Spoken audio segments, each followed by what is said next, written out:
विधान परिषद निवडणुकीला मतांची फाटाफूट होऊ नये म्हणून राष्ट्रवादी काँग्रेस पक्ष आमदारांसाठी आता हॉटेल बुक करणार आहे। विधान परिषदेच्या 11 जागांसाठी 12 जुलै रोजी मतदान पार पडणार आहे। राष्ट्रवादी काँग्रेस पक्षाचे विधान परिषद निवडणुकीसाठी 2 उमेदवार आहेत, तर हक्काच्या मतांची संख्या ही 43 इतकी आहे। दोन्ही उमेदवार निवडून आणण्यासाठी अजित पवारांच्या पक्षाला 3 मतांची गरज आहे।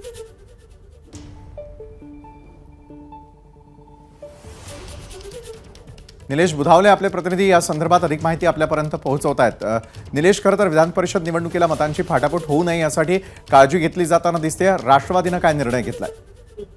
सध्याची माहिती मिळते त्यानुसार राष्ट्रवादी काँग्रेस पक्षानं विधान परिषद निवडणुकीच्या अनुषंगानं एक महत्त्वाचा निर्णय घेतल्याचं पाहायला मिळतंय। विधान परिषदेला राष्ट्रवादी काँग्रेस पक्षाचे 2 सध्या निवडणुकीच्या रिंगणात आहेत।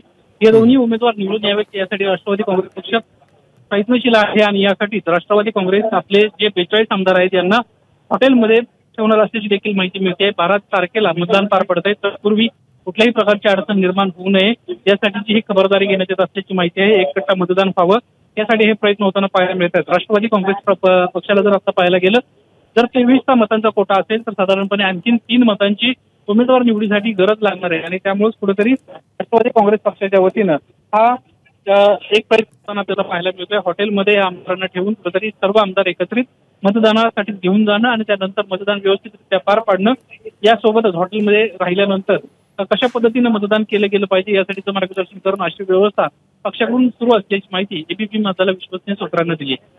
नक्कीच धन्यवाद निलेश, आपण दिलेल्या सविस्तर माहितीसाठी। नमस्कार। मन सुद्धा तुझं। ही एबीपी माझावरची वेगळीच मालिका खूप गाजली। हिचा दुसरा सीझन केव्हा येणार अशी अनेकदा विचारणाही झाली, पण आता प्रतीक्षा संपली। लवकरच येतोय सीझन 2। मन सुद्धा तुझं। होय मन